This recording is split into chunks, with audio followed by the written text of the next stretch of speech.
नमस्कार, हरियाणा चौपाल में आपका स्वागत है और मैं हूं आपके साथ लोकेश लकी जगवानी। खबरों की शुरुआत करते हैं विस्तार के साथ। हरियाणा के मुख्यमंत्री मनोहर लाल खट्टर ने कोविड महामारी के दौरान निभाए कोरोना वॉरियर दायित्व के लिए चिकित्सकों को साधुवाद देते हुए उन्हें 1 जुलाई राष्ट्रीय चिकित्सक दिवस की शुभकामनाएं दी। मुख्यमंत्री ने एक सवाल के जवाब में कहा कि हरियाणा सरकार के 3 टोल चालू किए जा चुके हैं। केंद्र सरकार के टोल चालू करने के मामले में केंद्रीय मंत्री संज्ञान लेंगे। उन्होंने कहा कि धरने में मुट्ठी भर लोग हैं, लेकिन सरकार टकराव नहीं चाहती है। ये केवल राजनीतिक रूप से सरकार को बदनाम करने की साजिश है। एक अन्य प्रश्न के जवाब में उन्होंने कहा कि फरीदाबाद की खोरी कॉलोनी में 1400 ऐसे परिवार हैं जो कि हरियाणा के वोटर हैं। उनके विस्थापन के लिए सरकार योजना पर काम कर रही है। इन परिवारों को निर्धारित रेट पर डबुआ कॉलोनी में बने फ्लैट दिलवाए जाएंगे। इसके लिए बैंक से ऋण दिलवाने की व्यवस्था करवाई जाएगी। एक अन्य सवाल के उत्तर में मुख्यमंत्री खट्टर ने कहा कि प्रदेश के युवाओं के लिए वन टाइम रजिस्ट्रेशन के तहत अब तक 7 लाख अभ्यर्थी आवेदन कर चुके हैं, तो जल्दी सी और डी ग्रुप की परीक्षा के बारे में निर्णय लिया जाएगा।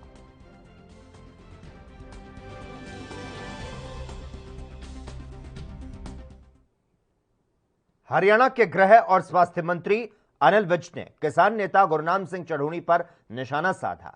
निशाना साधते हुए विज ने चढ़ूनी के उस बयान पर पलटवार किया जिसमें चढ़ूनी ने मुख्यमंत्री खट्टर को पाकिस्तानी कहा था। अनिल विज ने कहा कि मुख्यमंत्री मनोहर लाल तो दिल से आत्मा से हिंदुस्तानी है। हिंदुस्तानी थे तो हिंदुस्तान में आए, पाकिस्तान होते तो पाकिस्तान में रह जाते। दरअसल चढ़ूनी ने बीते दिनों मुख्यमंत्री मनोहर लाल को पाकिस्तानी बता दिया था, जिसके बाद मंत्री अनिल विज ने चढ़ूनी पर पलटवार किया और कहा कि इस तरह के बयान तो शर्मनाक हैं। उन्होंने ये भी कहा कि चढ़ूनी को तो समझ ही नहीं है और वे नासमझी वाली बातें करते हैं। इसके साथ ही मंत्री अनिल विज ने किसानों के उग्र हो रहे आंदोलन को लेकर अपनी प्रतिक्रिया दी। उन्होंने ये कहा कि अब इनकी लीडरशिप फेल हो चुकी है। ये शर्मनाक बात है, मुख्यमंत्री के बारे में ऐसी बात करना। मुख्यमंत्री दिल से भी आत्मा से भी हिंदुस्तानी है। हिंदुस्तानी थे तो हिंदुस्तान में आए, पाकिस्तानी होते तो पाकिस्तान में रह जाते। लेकिन चढ़ूनी को समझ नहीं है और वो नासमझी वाली बातें करता है। नहीं, अब ये फ्रस्ट्रेट हो गए हैं ना जी। अब इनकी लीडरशिप पूरी तरह से फेल हो गई है। किसी भी आंदोलन को कामयाब करने की जिम्मेवारी उस आंदोलन के लीडरशिप पर होती है। तो अब ये अपनी जान बचाने के लिए इधर उधर जाके और मसलों में अपनी टांग अड़ा रहे हैं, लेकिन जिस मुद्दे के लिए ये इकट्ठे हुए थे उस मुद्दे में पूरी तरह फेल हो गए। नहीं, ये गलत है।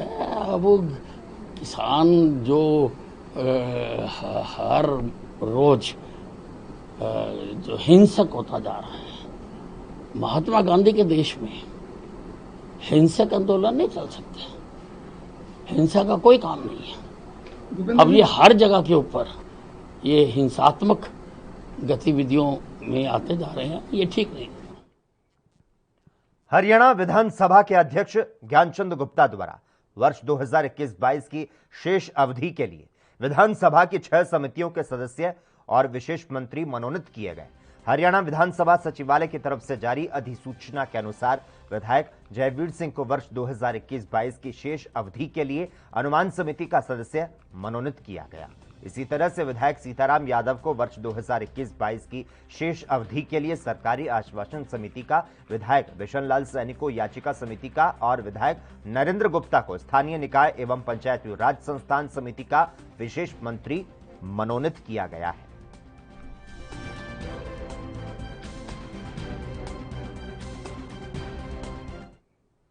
हरियाणा के परिवहन मंत्री मूलचंद शर्मा ने कहा कि कोरोना महामारी ने जीवन के हर क्षेत्र को प्रभावित किया और हरियाणा रोडवेज पर इसके दुष्प्रभाव से इनकार नहीं किया जा सकता, लेकिन किराए में किसी तरह की बढ़ोतरी करने का सरकार का कोई भी इरादा नहीं है।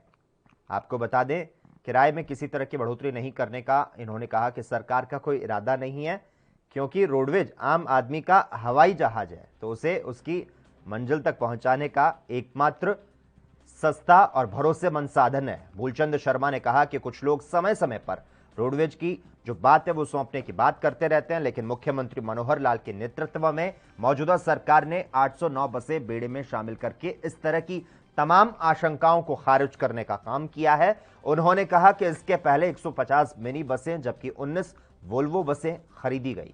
उन्होंने कहा कि जहां पिछला साल कोरोना की भेंट चढ़ गया, वहीं इस साल हालात अभी तक पूरी तरह से सामान्य नहीं हो पाए। इन हालात में सीमित संख्या में बसें चलने के बावजूद कर्मचारियों को समय पर तनख्वाह देने के अलावा 40 के करीब कई श्रेणियों को रियायती यात्रा सुविधा देने का अपना सामाजिक दायित्व विभाग ने बखूबी से निभाया है।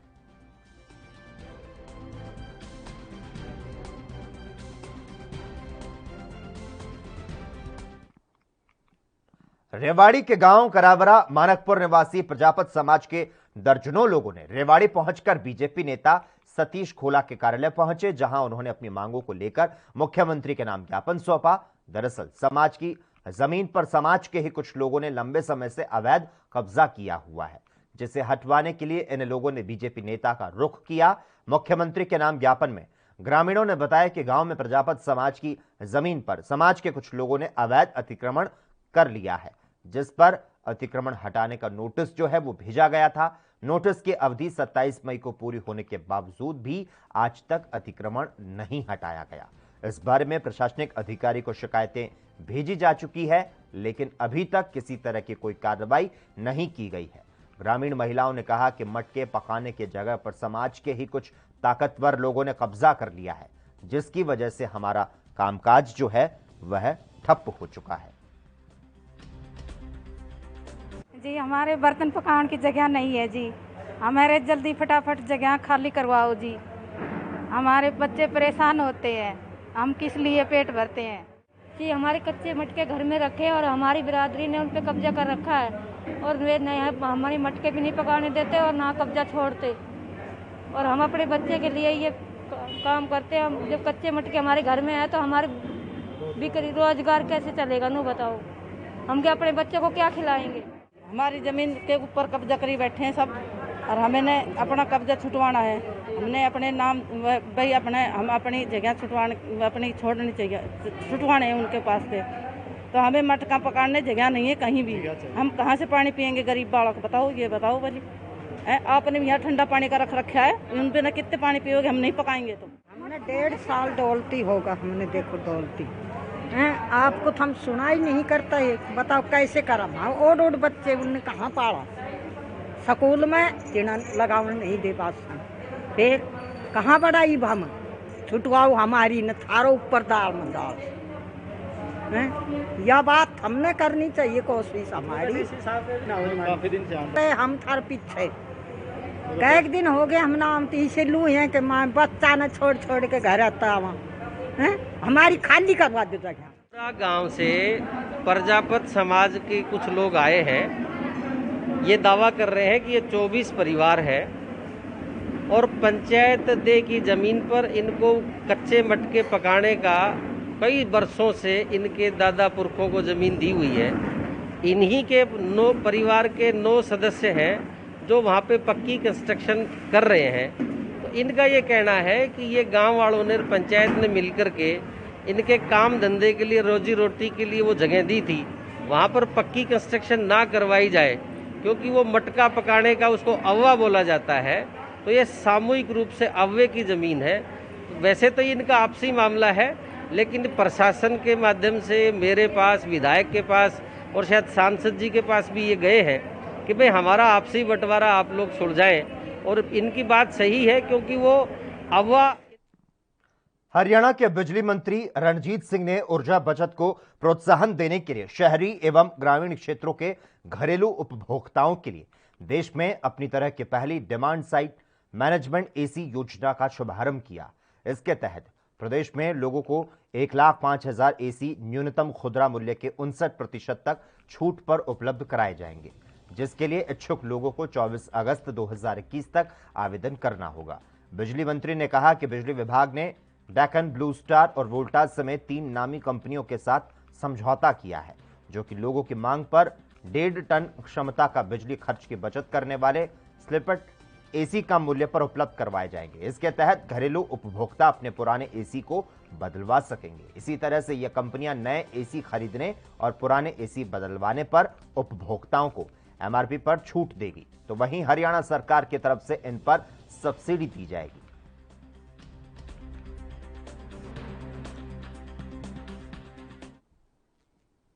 अंबाला पुलिस ने एक बार फिर से लाखों रुपए की नकदी के साथ 2 युवकों को हिरासत में लिया।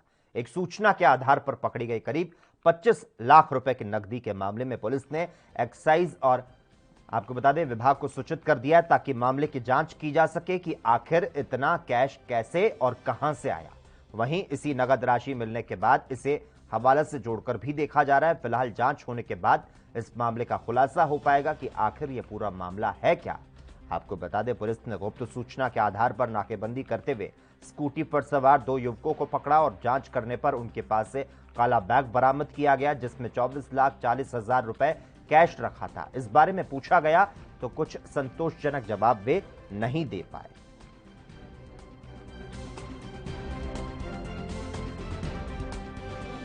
गुप्त सूचना के आधार पर जो हमने नाकाबंदी करके एक स्कूटी पर सवार 2 लड़कों को काबू किया था, जिसमें उसको चेक किया तो उसके पास से एक जो है काले रंग का बैग था जिसमें 24,40,000 रुपये उससे मिले।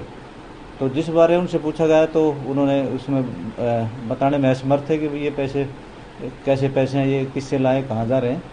तो उस सूचना पे जो है ना उनको हमने सीज करके और संबंधित टैक्सेशन विभाग को इस बारे में सूचित कर दिया है, उनको मेल भी कर दिया है और उनकी टीम जो है ना वो जल्दी आगे और हम उनको हैंड ओवर करके उनसे वेरीफाई कराएंगे ताकि आगे जांच होए कि पैसे कौन किस तरह के पैसे हैं और इनका क्या किया जाना था। क्या हवाला की जगह ये पैसे ट्रांसफर होने थे? ये तो जी अभी टैक्सेशन की टीम आ रही है, वो जांच करके वही चीज़ में क्लियर कर पाएगी। अभी आगे इन्वेस्टिगेशन का विषय है। हरियाणा के पलवल में केंद्रीय सामाजिक न्याय एवं अधिकारिता राज्य मंत्री कृष्णपाल गुर्जर ने लघु सचिवालय में जिला विकास समन्वय और निगरानी समिति की बैठक ली और इस दौरान केंद्रीय मंत्री ने कहा कि जिले में किए जा रहे विकास कार्यों को तय समय सीमा में पूरा किया जाए। उन्होंने कहा कि देश के प्रधानमंत्री नरेंद्र मोदी के कुशल नेतृत्व में देश भर में विकास कार्य तेज गति से किए जा रहे हैं। प्रदेश में मुख्यमंत्री मनोहर लाल के नेतृत्व में अनेक योजनाएं लागू की गई। उन्होंने कहा कि पलवल जिले में 200 करोड़ रुपए की लागत से बनाए जा रहे एलिवेटेड पुल का निर्माण कार्य तेज गति से चल रहा है और इसके साथ ही नेशनल हाईवे 19 पर ऊपरगामी पुलों का निर्माण कार्य किया जा रहा है। इसके लिए अतिरिक्त लोगों की सुविधा को ध्यान में रखते हुए फुटब्रिज और अंडरपास बनाने के लिए अधिकारियों को निर्देश दे दिए गए हैं। विकास परियोजनाओं का कार्य पूरा होने से लोगों को सुविधाएं मिल सकेंगी। बैठक है दिशा की, लेकिन कोरोना के कारण काफ़ी लंबे समय से दिशा की मीटिंग यहाँ नहीं हो पाई थी। आज वो दिशा की मीटिंग यहाँ पर हुई है, जिसमें हमारे तमाम तीनों विधायकगण, डीसी साहब, एसपी साहब और तमाम विभागों के अधिकारी उपस्थित हुए हैं। पुराना जो काम थे उनका रिव्यू किया गया है और केंद्र सरकार की, प्रदेश सरकार की जितनी योजनाएं हैं उनका फॉलोअप लिया गया है। उन पर किस तरह से काम चल रहा है, उनकी गति क्या है, उन सबको टाइम बाउंड किया गया है। क्योंकि आदरणीय देश के प्रधानमंत्री मोदी जी के नेतृत्व में पूरे देश में विकास का काम बहुत तेज गति के साथ चल रहा है। हरियाणा में मनोहर लाल जी के नेतृत्व में ऐसी अनेक योजनाएं लागू की गई हैं जो लोगों के हित में हैं। उन सब का भी आज यहाँ पर समीक्षा की गई है। ठीक बात है, एक 4th क्लास का कर्मचारी पूरे डीएफसी विभाग में जिसके कारण से बदनाम हो रहा था, उसके हमारे स्थानीय विधायक ने उसके बारे में कहा है, हमने कहा इसको सस्पेंड कीजिए क्योंकि उस पर तरह तरह के आरोप लगे हैं, इसलिए उसके खिलाफ कार्रवाई होनी चाहिए। और उस विभाग की हरियाणा के स्वास्थ्य मंत्री अनिल विज ने कहा कि प्रदेश में कोरोना के नए वेरिएंट डेल्टा प्लस का अभी तक एक ही मामला सामने आया है और 100% कॉन्टैक्ट ट्रेसिंग के आदेश जारी कर दिए गए हैं और इसके अलावा पीजीआई रोहतक में जीनोम टेस्ट की लैब लगाने के लिए आदेश दे दिए गए हैं। उन्होंने कहा कि जितने भी आरटी-पीसीआर टेस्ट हो रहे हैं उनके जीनोम टेस्ट करवाए जा रहे हैं, लेकिन जीनोम टेस्ट के लिए दिल्ली में एक लैब है जिसमें जल्द ही नंबर नहीं आता, इसीलिए अब उन्होंने पीजीआई रोहतक में जीनोम टेस्टिंग के लिए लैब बनाने के आदेश दे दिए हैं। उन्होंने कहा कि जीनोम टेस्ट करवाएंगे तो पता चलेगा कि डेल्टा प्लस वेरिएंट है या फिर नहीं।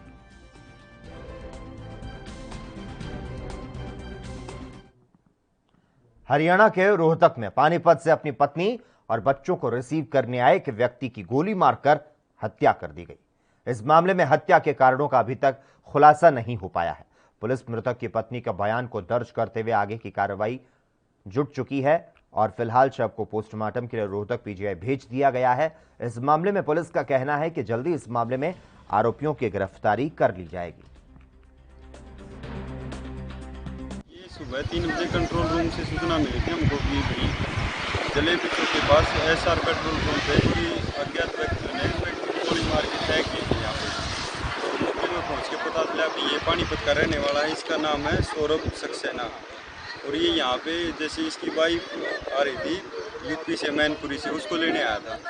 तो ये शुरुआती जांच में ये पता लगा कि अननोन पर्सन थे और गाड़ी में इसको मार के गोली यहाँ पे फेंक दी। अभी जारी आगे जो कुछ आएगा उसकी कार्रवाई अमल। क्या नाम आपका? नैन्सी सक्सेना। नैन्सी जी, कैसे क्या हुआ, क्या मामला? मेरे पापा मुझे लेने के लिए आ रहे थे रोहतक बाईपास। जब तक हम आए मेरे पापा को गोली मार दी किसी ने और कार ले गए। क्या बात हुई थी आपके पापा से? कुछ भी बात नहीं हुई थी। जब हम रात में बैठे थे वहाँ बस में तभी बात की थी कि यहाँ पे लेने के लिए आ जाना। नहीं, जब मम्मी वहाँ से किसी ने मम्मी की घंटी की आवाज़ सुनी, जब मेरी मम्मी फ़ोन करते करते वहाँ चली गई। आधे घंटे तक वेट किया था वहाँ पे पेट्रोल पंप पे, तब पापा का फ़ोन, पापा उस साइड पड़े थे ना, तब मम्मी वहाँ पे गई थी देखने के लिए। फिर देखा ना कि वो पापा है, फिर मार दिया था जब तक पापा मर चुके थे। हाँ। कुछ पता नहीं चला कौन थे? आपकी कोई दुश्मनी वगैरह थी किसी के साथ? किसी से कोई दुश्मनी नहीं थी। मेरे पापा की दारू भी नहीं पीते थे, कुछ नहीं खाते थे।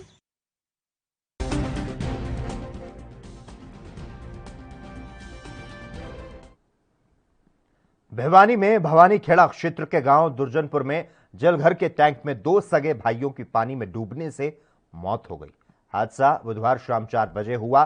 कई घंटों की मशक्कत के बाद दोनों भाइयों के शवों को शाम करीब 7 बजे पानी के टैंकर से बाहर निकाला गया। इस हादसे की जानकारी भवानी खेड़ा पुलिस को दी गई। पुलिस ने मौके पर पहुंचकर दोनों युवकों के शवों को कब्जे में ले लिया और उन्हें हांसी के सरकारी अस्पताल लेकर पहुंची, जहां उनका आज पोस्टमार्टम किया गया।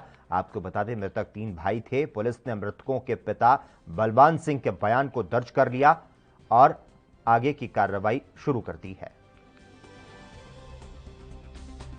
कल दिन में 4 बजे बलवान सिंह के 2 लड़के करमवीर और अनु में पानी की डगी में पानी लेने के लिए गए थे, जिसमें बड़ा करमवीर का पैर फिसल गया।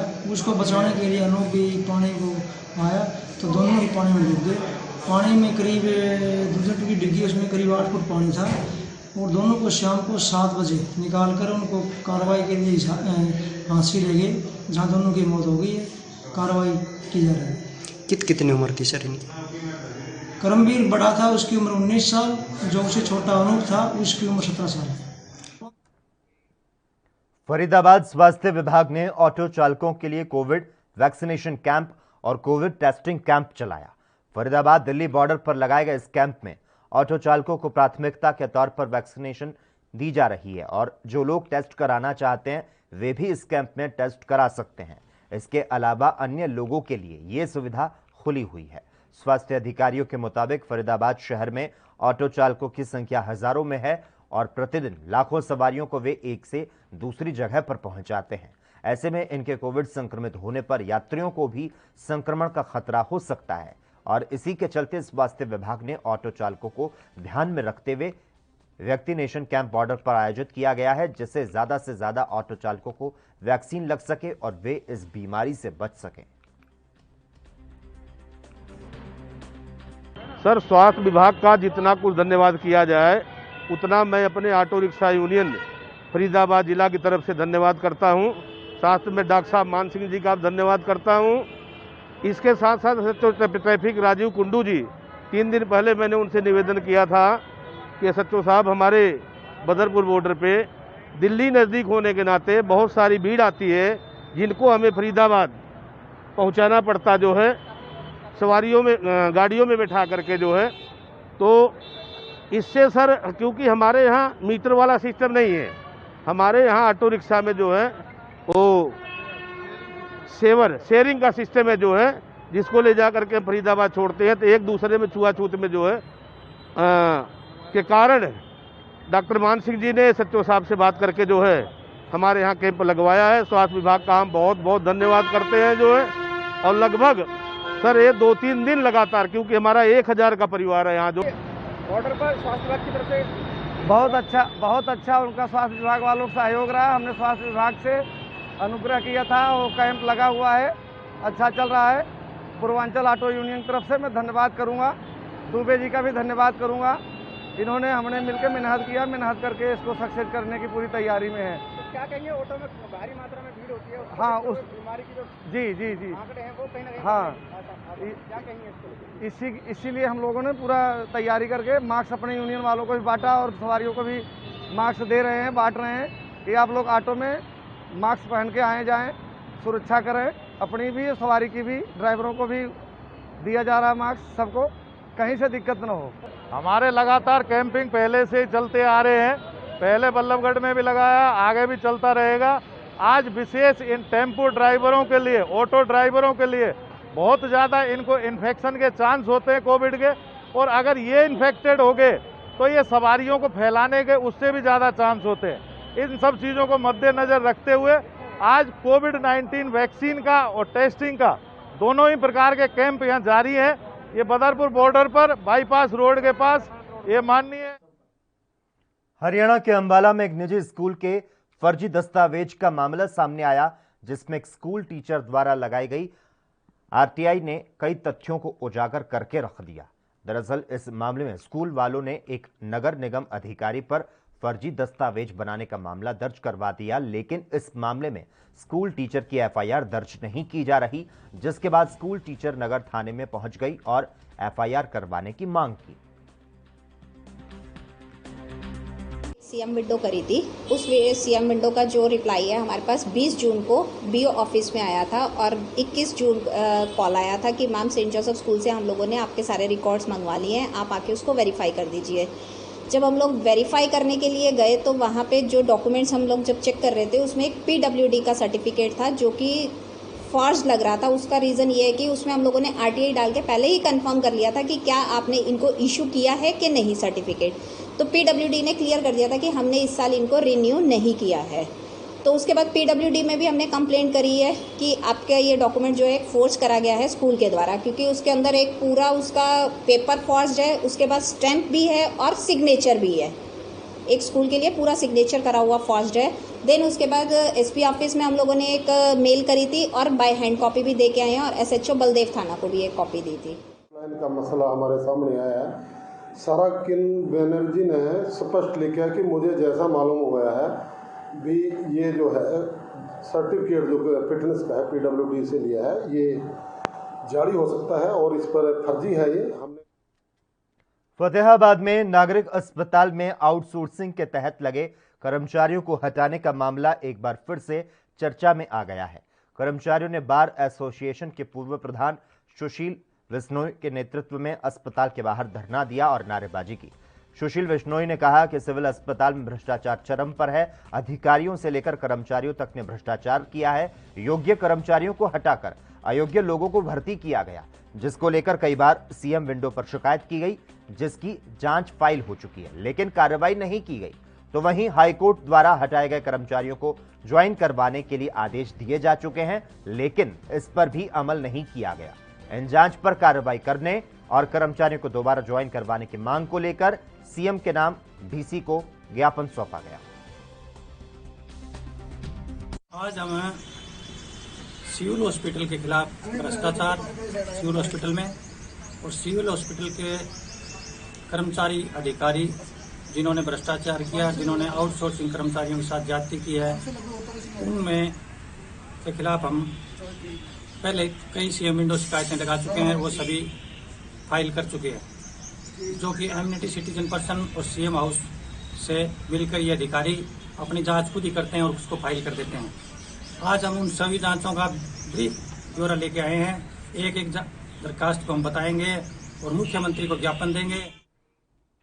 और इसी के साथ ही हरियाणा चौपाल में बस इतना ही। तमाम अहम खबरों के लिए लगातार आप देखते रहिए ANB न्यूज।